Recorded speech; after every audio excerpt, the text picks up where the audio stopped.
dzisiejszym shorcie przypominamy Wam, jak zrobić gnocchi, czyli włoski odpowiednik polskich klusek śląskich bądź kopytek. Do których potrzebujemy oczywiście ugotowanych ziemniaków, a zamiast jajka, które skleja ciasto, lub glutenu, który znajduje się w mące pszennej, używamy odtłuszczonego siemienia lnianego, które wcześniej zalaliśmy wrzątkiem.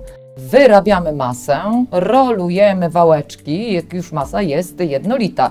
Nakuwamy widelcem małe dziurki, żeby zmieściło się w nie Trochę sosu, a sos przygotowujemy ze świeżego szpinaku, mleczka kokosowego i pasty truflowej. Jeśli chcecie zobaczyć, jak dokładnie robi się takie gnocchi z sosem szpinakowym, to cofnijcie się do oryginalnego odcinka.